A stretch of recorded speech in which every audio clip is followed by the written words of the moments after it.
10 days ago, I discovered that my wife of 6 years was recorded on camera at a friend's bachelorette party, along with 2 male dancers.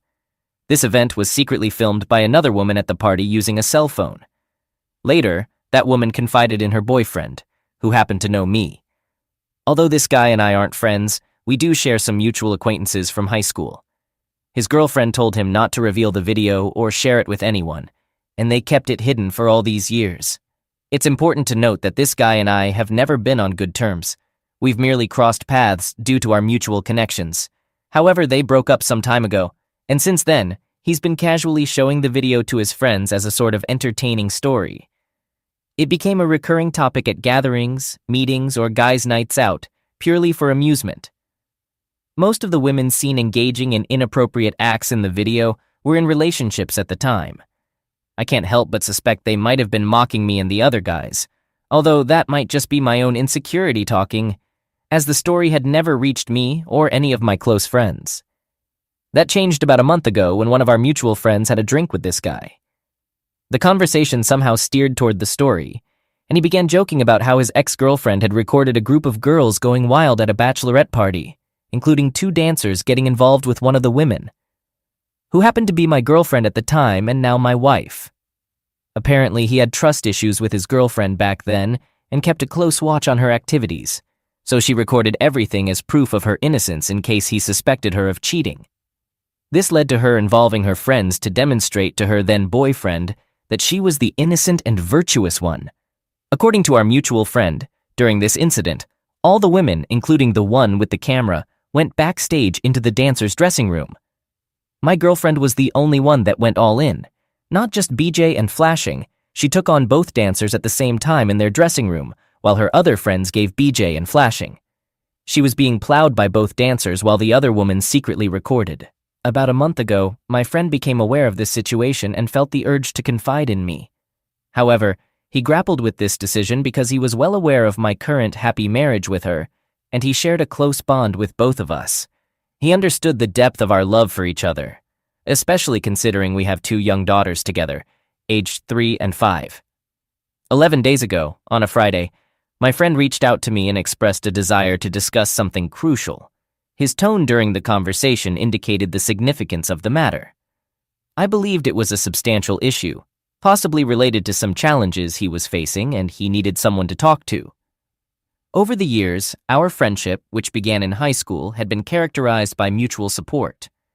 The following day, we arranged to meet at a bar, and I noticed he was already there when I arrived. His anxious demeanor upon my arrival made it apparent that he was preoccupied with something, and I suspected it had to do with me rather than himself. I grew up in a tough neighborhood. I'm a big guy standing at 6'3". I've had a few run-ins with the law in the past, mostly related to my crew activities, which gave me a certain reputation. However, all of that is behind me now. Among my peers, I've always been seen as a natural leader, with many guys looking up to me. During my teenage years, I used to be quite aggressive and got into numerous fistfights. But going to prison a couple of times, getting married, and having kids have transformed me. It's been over 8 years since I last got into any trouble. I'm less aggressive now, more composed, and mature, especially since I have 2 kids and a stable job as a union electrician. I have a long history with one of my friends. We go way back to high school. I used to protect him from bullies since he's a year younger than me. Now at 29 years old and working a decent corporate job. Our social circles didn't overlap much. Anyway, when I took a seat at the bar, I could sense that whatever he had to say was about me, judging from his body language. It made me quite anxious. So I turned to him, asked how he was doing, and inquired about what was bothering him. He replied that what he was about to tell me might seriously affect my relationship with my wife, but that he felt I needed to know. He didn't want me to find out years down the line that he knew something but didn't tell me. He felt it would be dishonest to keep this from me. And at this point, I thought he should just go ahead and spill the beans. Then he dropped the bombshell. A few weeks ago, while hanging out with some friends, one of them showed him a video from about 5 years ago. The video depicted my wife involved with 2 dancers in a dressing room. When I heard this, I couldn't believe it. I was flooded with emotions like anger, confusion, and shame all at once. I had the urge to confront him, thinking it might be some kind of prank, but deep down, I knew it was true. I distinctly remembered the day my wife mentioned attending a bachelorette party for one of her friends 5 years ago. Back then, we had been exclusively dating for about 7 months but hadn't moved in together yet. My girlfriend came from a traditional Irish Catholic family, and she was exceptionally beautiful. I truly love my wife, so my initial reaction was to protect her honor and reputation. In the past, the old me might have even confronted my friend aggressively for bringing this up. Maybe that's why the acquaintance didn't inform me earlier, knowing I had a history of rage. I inquired if my friend had the video, and he claimed it was on his friend's phone. He said he only saw part of it, but I suspected he was lying because usually people don't watch just part of something like that. However, that detail doesn't matter at this point. I realized my friend wouldn't bring me here just to play a cruel joke about my wife's affair. That would be extremely risky with someone like me. So I asked him how I could contact the guy with the video, and my friend said he could arrange something. I inquired if I could have the guy's phone number, and my friend stepped outside to make a call.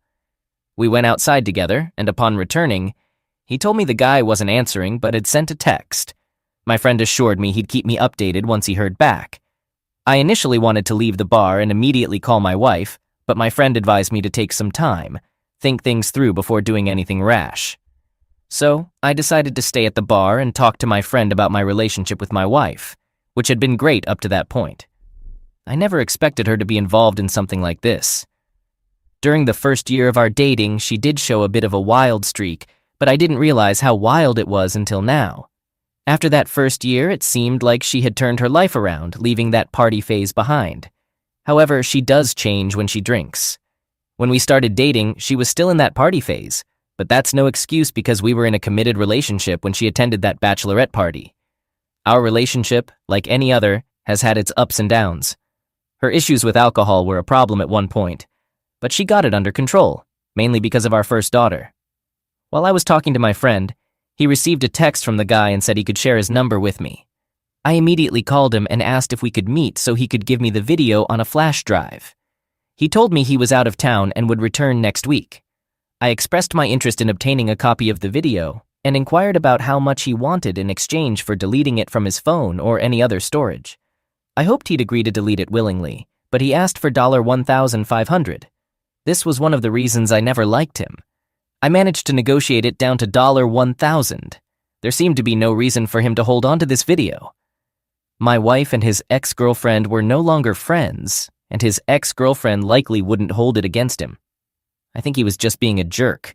However, I was glad he asked for money because it allowed us to create a legal agreement preventing him from releasing the video to the public, leaving me as the sole owner of the only copy. My aim was not only to protect my wife, but also my daughters and myself from further embarrassment.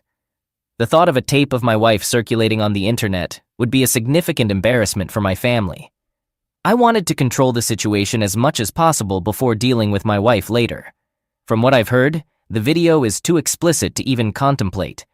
That night, I was too intoxicated to drive, so I had to take a lift home and leave my car in the bar's parking lot.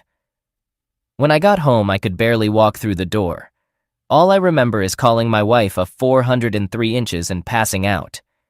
I wanted to confront her that night, but I was too intoxicated to handle it. The next morning, I woke up with a hangover on my couch, wrapped in a blanket. My wife was supposed to go to work that day as far as I can recall, but she called in because she was concerned about my unusual behavior and wanted to figure out what was going on. She handed me a glass of water as I sat there, and after taking a sip, she asked me what was bothering me. I glanced at her, and all the memories from the previous night came rushing back. I hadn't been this angry with my wife in a long time, and I needed answers. The images of her with those two dancers were all I could think about when I looked at her. I couldn't even find words to speak. I just started sobbing like a baby. I couldn't remember the last time I cried, and that was one of the lowest moments in my life. My wife seemed bewildered, and she started crying too. She wanted to comfort me with a hug, but I pushed her away. At this point, she was getting frustrated and kept asking me what was happening. I finally told her that there was a video out there showing her involved with two dancers at a bachelorette party 5 years ago. The look on her face was one of confusion, and then she began denying it, claiming it was fake. She insisted that it couldn't be true, but I reminded her of which bachelorette party it was and asked if she was there. She admitted being there but vehemently denied cheating on me. She said it was all lies, but I suggested that perhaps she was intoxicated and couldn't recall what happened. She fired back that she would remember if she had been with 2 guys. She asked me to show her the video, and I replied that the guy with the video was out of town. At this point, I really wanted to believe her. She seemed genuinely convinced that it wasn't her. I thought maybe it was a scam to extort $1,000 from me, but that amount didn't seem worth a stunt like this. I really wanted to see the video to make sure my wife was telling the truth. The guy messaged me that he'd be back in town on Tuesday, and today is Sunday. So I've been quite anxious. I can't stop thinking about that video. My wife has been acting strangely around the house, doing extra things, as if she feels guilty. She keeps asking if I'm okay all the time, making it seem like I'm the crazy one or that I just made up this whole story. Who would invent something like this? By Monday, I couldn't wait any longer. I told the guy that we didn't need to meet right away. I could send him $1,000 through Cash App and he could download the video using Dropbox. He told me he didn't have enough space on his Dropbox and couldn't delete anything to free up room for the video. So I suggested he create another Dropbox account, which he did. By Monday evening, I had sent him $1,000 on Cash App, and he sent me a link to the video. I opened the video and saw a group of women, including my wife's friends from back then, cheering with excitement as the dancers performed. Then I witnessed my wife touching the dancers and their private areas through their clothes. The footage switched to the dressing room, where my wife and 2 other women were on their knees, preparing the dancers.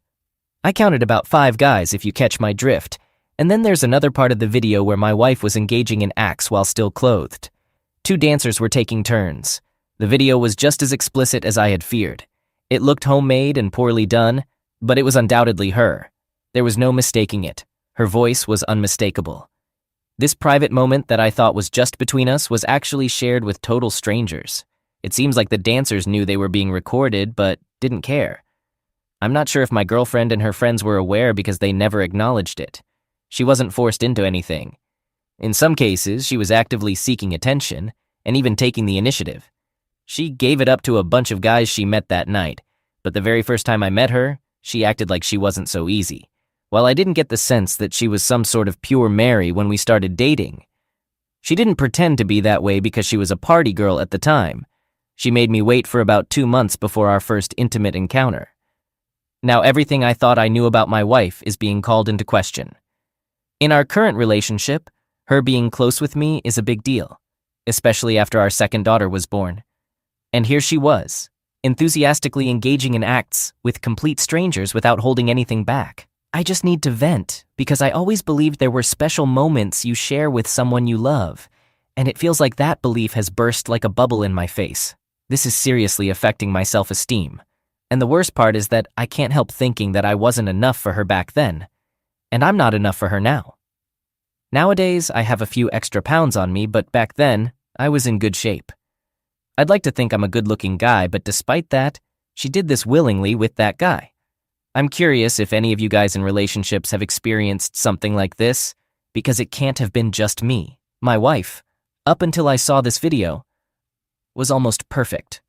A great mother to my 2 girls, takes care of me, and she's not lazy like most unfaithful wives I've read about on this site. She's completely traditional now, although I might not have said that when we first started dating, but she's grown into it over time. That's what makes it so hard to just walk away from all of this. Regarding your question about protection, they did use it. Not that it really matters, but they were using protection, and she was so into it that she probably wouldn't have noticed if they didn't. I remember how adamant she was about using protection the first time we were close, and it actually scored her some points in my book back then. This whole situation makes me wonder if our relationship all this time has just been a big lie. Maybe I don't really know who she is. Perhaps she had other partners I didn't even know about because she could have sworn on her life that the person in the video wasn't her before I saw it. If I had just heard about the video and hadn't seen it, I might have believed her. She was that convincing. So now I'm wondering what else I'm believing that isn't true. When she came back home that evening, I connected the video to my TV so she could clearly see it was her. I admit I went overboard because I was furious with her. I thought she'd show some remorse or beg for forgiveness, but no. It was like she had prepared excuses in advance. She even claimed that we weren't in an exclusive relationship at the time and went as far as saying we weren't even in a relationship. I fired back, even if she was right about us not being exclusive at the time, though we both know she's lying. How is it normal to have closeness with two men like that? The person she portrayed to me and has been acting as ever since we met is not the same as the one I see in the video. Then she changes her story again, claiming that she was drunk and that alcohol caused them to take advantage of her. I pointed out that she was clearly a willing participant, and there was no point in the video where she resisted. She countered by saying the video was doctored and didn't show the whole picture. She also blamed alcohol, but she might have been a bit tipsy, yet she was fully aware her motor skills were normal and she wasn't slurring her words. She kept lying and making excuses. I didn't want to argue with her, but it felt like she was avoiding full responsibility. She was upset with me for bringing this up, stating that it shouldn't matter because we were just friends with benefits back then, not in a committed relationship. She argued that it's in her past and asked how I'd feel if she held my past against me, claiming she accepted me for who I was. She questioned why I couldn't do the same for her. We've never had a violent relationship, and I had never considered it. But the way she was dodging responsibility made me come close. I didn't want to wake up my kids, and I couldn't stand being around her that night. So I decided to leave the house with a few clothes and went to my coworker's house to cool off because I didn't want to do something I'd regret, especially since I was already on probation. Update. I packed some of my regular and work clothes and went to stay with a single friend who's also a coworker. My wife kept calling me to come back home, but I ignored her calls. I knew I'd have to face the situation eventually, but I was too angry to be around her. She sent me texts about how I wasn't willing to forgive her for her past, comparing it to how she had forgiven me for spending almost a year in prison for aggravated assault and being on probation for 10 years, which has held me back in life. I didn't go to college, but my wife did, and she works as a physical therapist. Still, I earn more because I'm a union electrician during the day and take on additional projects, usually in the evenings and after work, which are quite profitable. I felt like our marriage had become a joke, and I wasn't sure who she truly was. I'm not saying I thought I was marrying a perfect angel when I proposed to her. I knew almost everyone has some secrets, but this one felt like too much. I was aware she had a history when we got together, but I thought she was just like any other regular party girl. I remembered asking her how many guys she had been with, and she said 5, which was obviously a lie because that was after the bachelorette party. I knew about 3 of her previous boyfriends and 2 short flings she had, so who knows how many more I wasn't aware of. Still, a part of me believed that despite all this, we still had a great relationship. But another part of me wondered what other lies she had told me. At this point, I was deeply confused, and my life felt like it was falling apart. I couldn't stay with my friend for too long because I had electrical projects to work on and deadlines to meet. My house also served as storage and an office for all my equipment, so I couldn't hide out at my friend's place indefinitely. 2 days later, I had to return home because I still had shared responsibilities as a dad and a contract deadline to meet. The thought of divorce or legal separation hadn't even crossed my mind yet. I was still trying to process all the information. I felt deeply depressed, lost my appetite, and had a strong need to talk to someone. My dad has always been there for me in times of trouble, although when I was younger, I didn't often heed his advice, which got me into a lot of trouble. But as I've gotten older, I've learned to listen to him more. I decided to call my dad and share my situation with him. He was surprised because he too didn't expect my wife to be that kind of woman, although he knew she had a somewhat troubled past, much like myself. My parents had grown fond of my wife because they believed she brought out the best in me and considered her a positive influence on my life. She had a knack for showing them the side of her that she wanted them to see, and she was quite good at it. Most people who knew her wouldn't think she was that kind of person, unless perhaps you were one of her close friends. My dad has been married to my mom for 36 years, so he has some wisdom about relationships. He did mention that things were different back in their day since women didn't have access to social media, which amplified their interactions with men and their means of seeking validation beyond their local area. Nowadays, women can attract attention from men all over the world through social media. I found out more about this when I checked my wife's social media accounts, but I'll talk about that later. My dad advised me to return home and be a stable presence in the household, especially for the sake of my kids. He suggested that I should listen to my wife in a non-judgmental way to reduce her defensiveness and consider reconciliation if she's willing to put in effort. He emphasized that the grass isn't always greener on the other side, and if my wife was able to deceive me, who's to say the next woman wouldn't do the same? He acknowledged that it would be difficult to forget what had happened, and if forgiving her became too challenging, I should start considering alternative plans. After talking with my dad, I felt more motivated to return home and confront this difficult situation head-on. When I returned home to take my daughters to school, my wife wanted to have a private conversation with me. I told her we could talk later that night, and it seemed like she had been crying for a while.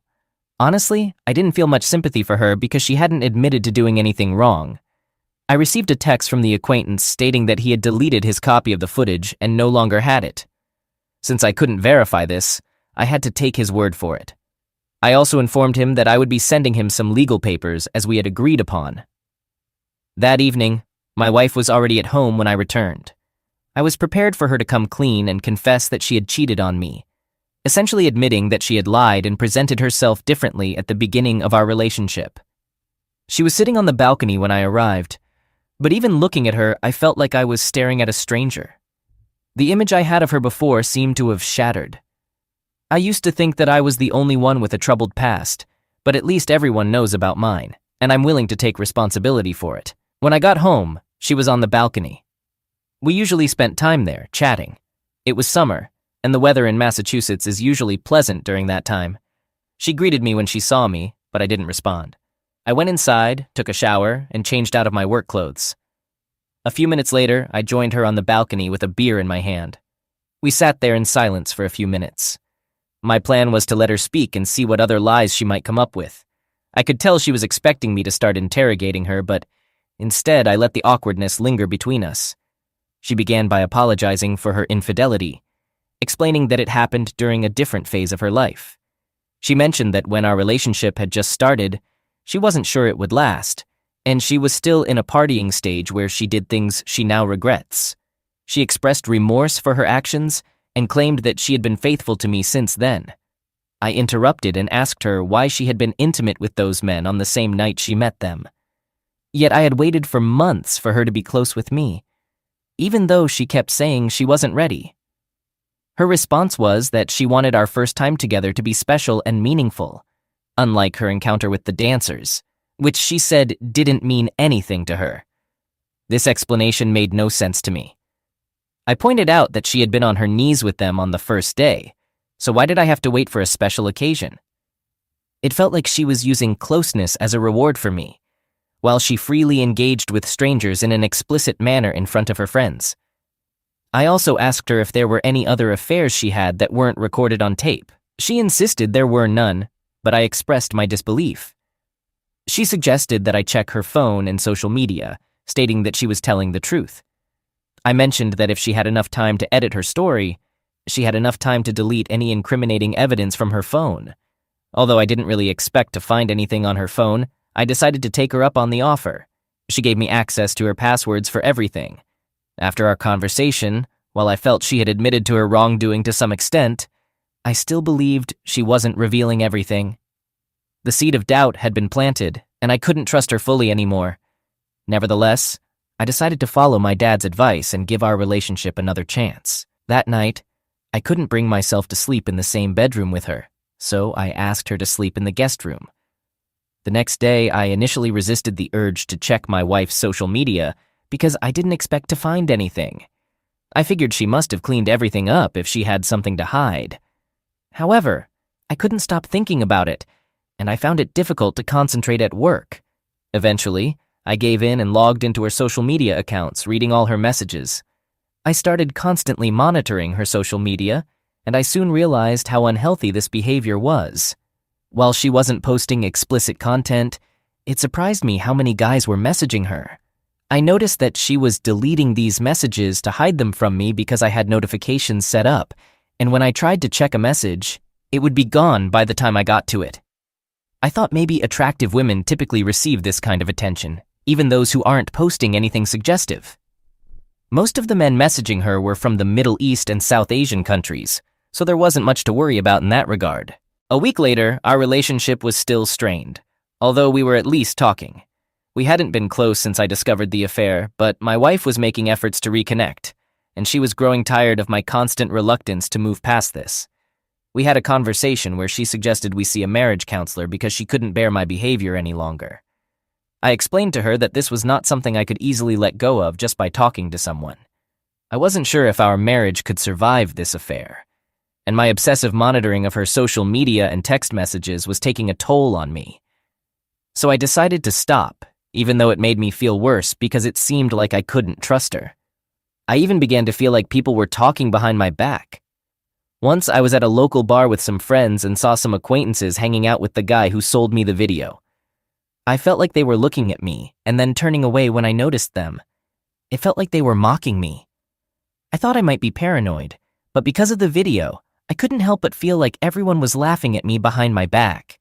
It was a really disheartening feeling, and it left me feeling depressed, ashamed, and sometimes even angry.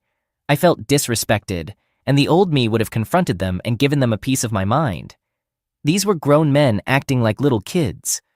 But I guess some people never really grow up. Instead of confronting them, I decided to leave the bar and head home early. It had been 2 weeks since D-Day, and during that time, I hadn't been intimate with my wife. I was trying to give marriage counseling a shot because I was having a hard time moving on and getting close to my wife. The affair was constantly on my mind. My wife scheduled some counseling sessions, and we arranged for a babysitter to watch the kids while we attended. Before our first session, I was concerned that the therapist might blame me for everything, as I had seen mentioned on this site. However, that wasn't the case. The therapist addressed my wife in a polite but direct manner. I won't go into all the details, but it felt like a thorough examination to get my wife to be completely honest and rebuild my trust. More truths came out, and my wife's reactions made me think there might be more incidents like that, although we might never know the full extent. I didn't feel like my wife was telling the whole truth, and the therapist seemed to share my doubts. The therapist encouraged us to work on reconciliation and provided us with techniques to rebuild trust. However, I wasn't convinced that reconciliation would work because my wife seemed to want to control what I knew. After our third counseling session, it seemed like my wife was losing interest because she felt like she was constantly under attack. I was learning things about her that I had no idea about, and a side of her personality emerged during the sessions that she wasn't comfortable with. She even tried to persuade me to switch to another therapist, but I declined. She started making excuses like showing up late and claiming she was too busy with work to prevent us from attending. Sometimes she would call ahead of time to cancel without letting me know. All of this led me to believe that she wasn't making a genuine effort to take responsibility for her actions. This was about 6 weeks after I found out about the affair. Update. I finally talked to that friend who told me about the video involving my wife. I asked if he knew how many people were aware of it. He said he was actually one of the last to find out among his friends. Many people we went to high school with and most of his friends already knew about it. He mentioned that he stumbled upon it by accident. I also asked him about the guys who were making fun of me the other day, and it turns out they knew about it too. So, I wasn't imagining things. It felt like most of the guys I encountered in our town knew about the video, and I was the last to find out. That was really embarrassing for me. When I got home, I shared with my wife how much it bothered me that so many people had seen the video, and there was a chance it might still be out there. She suggested that we should move away from the area, and she was willing to change her job. It seemed like she had been thinking about moving even before I found out about the video. I just had a hunch. It appears she might have been ahead of me in knowing about the rumors regarding the video, and there's a possibility she knew about it before I did. I thought it might be a good idea to reach out to some of the friends who were in the video. Some of them are no longer friends with my wife, and some are still friends but might not be honest with me since they'd want to protect her. Others who weren't her friends have moved away. I tried messaging them on Facebook, but none of them have responded yet. Update. It's been 3 months since D-Day, and I ended up being intimate with my wife. She had been deliberately trying to seduce me around the house, and one night, I gave in. It was more about desire and frustration than love, unlike before. For the first time since I found out about the video, she stayed in the master bedroom. The following night, she tried to initiate closeness again, but I wasn't interested. I usually don't refuse closeness with my wife, so she got frustrated. She was willing to do things in the bedroom I used to beg her for, but I just wasn't into it. She attempted to cuddle with me, but it felt suffocating. I endured it for one more night, then couldn't take it anymore, so I started sleeping on the couch because I couldn't sleep otherwise. The next day, she said she hated seeing me suffer like this over nothing and suggested giving me a hall pass for a year. But I explained that this wouldn't change the fact that she wasn't the person I thought she was. Being intimate with other women meant nothing to me. I wanted something more meaningful with someone I loved, but I didn't feel like I could get that from her anymore. About 4 months in, I called my dad and told him I didn't think I could forgive my wife and that I was considering legally separating from her. My dad suggested I move to another place for a couple of months, thinking that some time apart might help. When I got home that day, I told my wife I'd be looking for another apartment close by so I could still see the kids as often as before. She pleaded with me, but my mind was already made up. Update. A week later, I signed a month-to-month lease for a furnished studio apartment near my house. All this time, I've been having doubts about the whole separation idea. I didn't want to move away from my kids or leave my wife. I really tried to stay, but I felt like a temporary break from my wife would be good for my mental health. My intention wasn't to move out permanently, but to take some time for myself. Plus, I still have keys to my house where I keep my work tools and equipment. The night before I moved to my apartment, I had a serious argument with my wife. She got really upset with me, claiming she's given me space throughout this whole process. She thought I was acting completely irrational. She said I've gone mad for leaving them over something that happened when she wasn't even sure we were in a relationship. I told her we've discussed this before, and I believe there are still things she's not telling me. I need some time to collect myself. She asked how long we'd be separated, and I said I'd give it 2 months since most of my things are still at the house. We agreed to work toward reconciliation. After moving into my studio apartment, I felt more at ease. The first day was tough because my wife was really upset with me. She even told our 5-year-old daughter that I'd abandoned them. Who says that to a 5-year-old? When I came to take my 5-year-old to kindergarten and my 2-year-old to daycare, my daughter told me that Mom was crying. When she asked her what was going on, she said that Daddy had abandoned them. I told my daughter that I hadn't abandoned them because I'm still here taking them to school. After I dropped my daughters off at school, I called my wife and told her she should feel bad about herself for trying to manipulate our kids by telling them lies about me. I asked her not to involve them in this situation. She refused to admit any wrongdoing, insisting that she wouldn't lie for me because in her view, I abandoned them. I reminded her that the only real change was that I no longer live with them, but I've still been fulfilling all my responsibilities as a father. The next day, I took my kids to school and daycare, and they seemed happy. After dropping them off, I went to work. After work, I headed straight to my client's job site to finish up some extra projects. Then, I went home to rest, and it was pretty much the same routine every day. I tried to avoid socializing too much because I didn't want to meet people who had seen that embarrassing video of my wife or face ridicule again. So I kept to myself. My wife and I talked about relocating when we reconcile, but for now, I was just too busy. I didn't see my wife for the rest of the week, but we talked on the phone regularly. Our conversations mainly revolved around coordinating our kids' activities, and sometimes she even dropped off food at my apartment. It was a stress-free week with no arguments, no kids crying or making demands. It felt like a partial vacation. I even thought that once this experience was over, I might move back into my house. I planned to take some time away from my wife and kids to clear my head. Some of my friends go on week-long hunting trips every season in places like Montana and Arkansas. There's one coming up next month, and I've been invited. I've put it off before because my wife always found a reason why I shouldn't go, and I usually agreed. The prices can be steep, but my buddy secured a group discount for us. The hunting trip was still a month away, but I've already purchased my ticket. We'll be traveling in my buddy's RV, and it promises to be a lot of fun. It's something to look forward to during these challenging times. The next couple of weeks followed a similar routine. However, in the middle of one week, my wife called me because the dishwasher had broken down, and she asked me to come and fix it. When I arrived at the house to repair the dishwasher, I was surprised. The living room looked completely different. The only times I visited the house were to pick up my kids in the driveway and grab my tools for side jobs.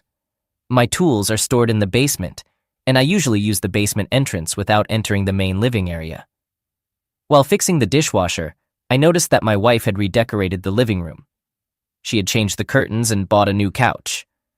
I asked her what was going on, and she explained that she wanted to make some changes. After fixing the dishwasher, I took the opportunity to get some things from the master bedroom and noticed that my wife had purchased many new outfits. When we talked about it, she mentioned that she had started going to the gym to get in better shape and work on self-improvement. I admit feeling a bit envious that she was making all these efforts to better herself, and I wondered if all these renovations were her way of moving on from me. I kept doubting whether leaving the house was the right decision, even though I knew it was for my peace of mind. After about 2 weeks, as the weather got colder, my wife informed me that there was an issue with the furnace. I came over to fix it and noticed more changes to the house. I hadn't seen my wife up close since I repaired the dishwasher. When I saw her waiting in the driveway with my daughters, she was always in baggy pajamas, so I couldn't tell she had lost some weight. I mentioned it, and she explained it was her self-improvement month. We talked, and I got the feeling she wasn't as interested in me moving back. Why would she be? She still sees me as the handyman. I'm taking care of the kids and contributing financially. I'm still paying my share of the mortgage, and she gets the benefits of having a man around without having to cook or be intimate with me. It's like she's enjoying the best of both worlds. I informed my wife about the upcoming hunting trip to Montana, expecting her to object or raise concerns like it's dangerous or expensive. But she didn't object, ask questions, or show any resistance. She was surprisingly easy to talk to, and that made me uneasy. I thought maybe she had moved on and didn't care if I returned or not. That's the vibe I got from her. 2 weeks later, I went on the hunting trip with my friends, returned a week later, and picked up my daughters for school that Monday. As I pulled into the driveway and opened the car door for my daughters, they seemed thrilled to see me. However, my 5-year-old asked if they were getting a new daddy, which struck me as a strange question. I reassured her that I wasn't going anywhere and asked why she thought they were getting a new daddy. She said there was a guy who stayed at the house while I was away. I initially thought my daughter might have mistaken the man for my brother-in-law, who used to stay with us. However, my daughter knows my brother-in-law well enough not to confuse him with someone else. I even asked her if she meant Uncle Jammy, but she insisted that the man's name was Jacob, a name I'd never heard before. I couldn't access my wife's social media or texts because she changed her passwords when I moved out. The name Jacob consumed my thoughts for the rest of the day, as I tried to recall if my wife had ever mentioned him. Before my hunting trip, I noticed my wife was no longer enthusiastic about reconciling. She just wanted me to be there and fix things. I began to assume the worst-case scenario, that what my daughter said was true, and there was a man named Jacob involved with my wife romantically. I thought that if I acted unsure about Jacob, it would allow my wife to deny any knowledge of him, similar to her denials on the footage, where she tried to deny anything was happening and gaslighted me. So, I decided to visit her that evening while my kids were asleep. I wanted to surprise her by showing up unannounced, but she didn't seem surprised, perhaps because she expected me due to my recent out-of-town trips. Our relationship remained cordial, although I sensed that the idea of reconciliation was losing momentum. We still operated under the impression that we should reconcile. I had the keys to the house, so I let myself in. When she saw me, she asked if I was hungry, but I declined, expressing my desire to talk. We sat in the living room, and I confronted her straight away about what I knew regarding Jacob and why she was having an affair when we had agreed to work on reconciliation. I observed her body language closely to gauge her reaction. She ran her fingers through her hair nervously, a sign that she knew she had been caught. Swiftly, she lifted her head and explained that Jacob was a coworker. They had a close working relationship, and since I wasn't around, she had called him for help with household chores. I pressed her further, asking if this help extended to sharing our bedroom. She gave me a strange look, and in a raised voice, I demanded an answer. She admitted that they had slept together twice, claiming there was nothing more. I didn't buy her story about just 2 times. I knew there was much more to it. I asked her how long this relationship had been going on, and she initially tried to deflect by saying that if I hadn't left her and the kids, this wouldn't have happened. I sensed she was avoiding the question, so I raised my voice again, insisting she answer. That's when she confessed they'd been emotionally involved for over a year, and it had recently become physical. I reminded her that I had suspected something was amiss back when we were in marriage counseling, which was why she wanted to stop it. The therapist had seen through her lies and wanted her to come clean. In hindsight, I realized that I may have been deceived all along. I should have recognized that our relationship was built on a shaky foundation, as I didn't truly know who she was. I wonder how long their affair has been going on. I've read enough about infidelity to understand that a woman who had multiple encounters at a bachelorette party wouldn't be content with a simple, ordinary relationship like ours. I couldn't believe her claim that the physical affair only occurred during my absence and because I was away. I sensed there was more to the story. I asked her how she thought we could proceed with reconciliation if she had been involved with this guy for who knows how many years. She didn't correct me, indicating that it was clearly more than the 2 times she admitted. She confessed uncertainty about her feelings for him when I calmly asked if she loved him. I saw a brief hesitation in her demeanor. I stood up from the couch and told her it was time to stop playing games.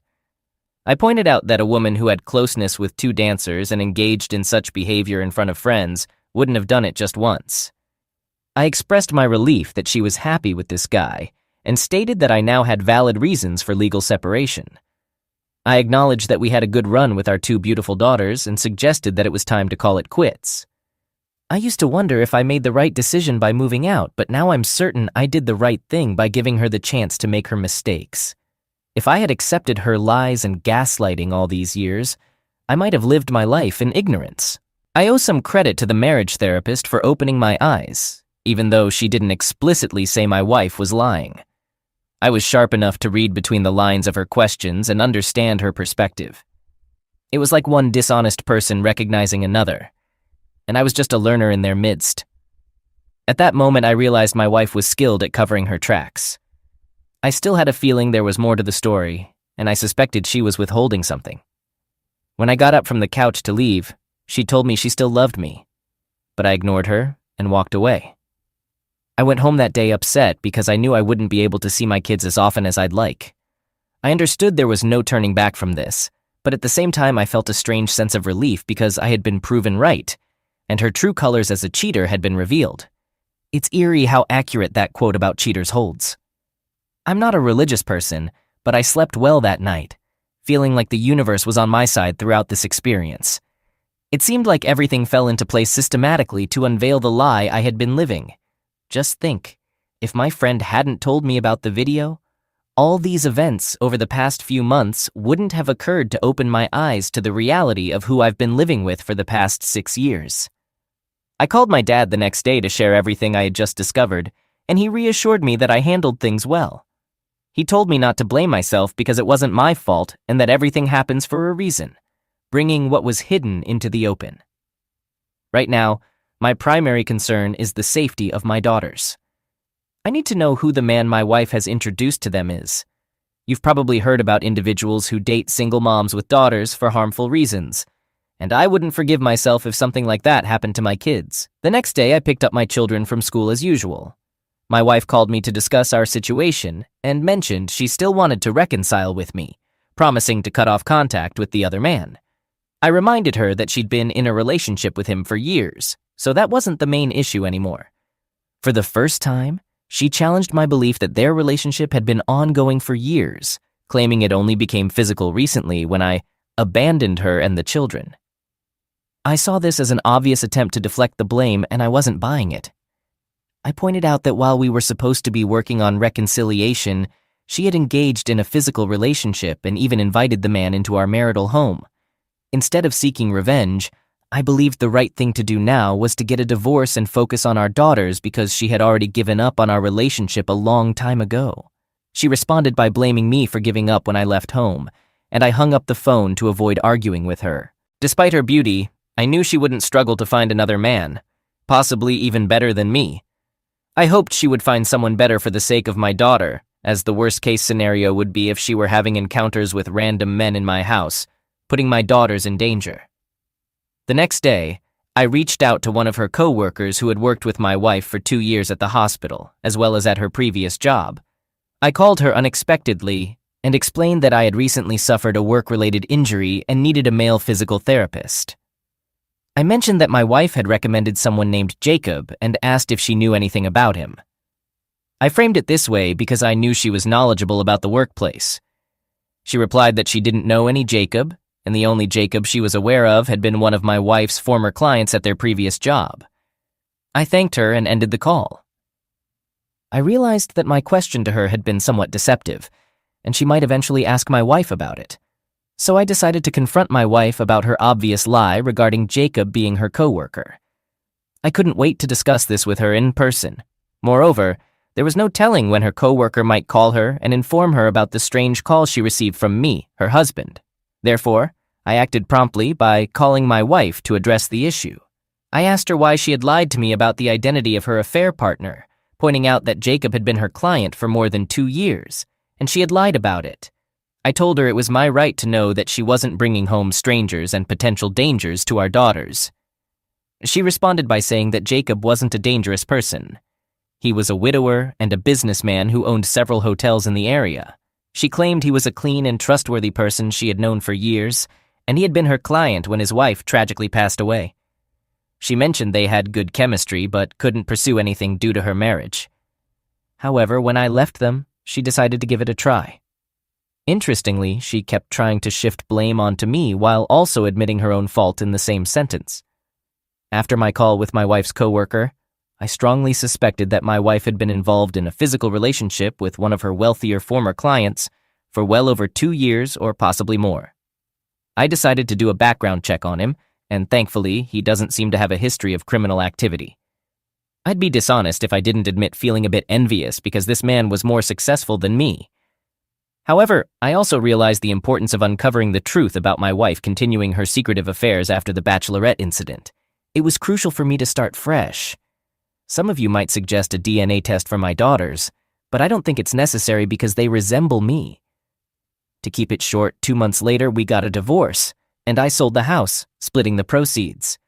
My wife moved in with her affair partner who owns multiple properties, although his main residence is 50 miles away. I, too, relocated to another city for a new beginning. I found a better-paying job and rented a condo with enough space to store my work equipment. Despite the challenges of adapting to a new area and securing contracts, I welcomed the opportunity. Although I miss taking my kids to daycare every day, we share custody of my daughters, and I get to see them every other week. Life after divorce isn't as bad as I thought, and the custody arrangement provides me with time to pursue my hobbies. I haven't ventured into dating as I've been quite focused on work, and I don't foresee entering a long-term relationship anytime soon.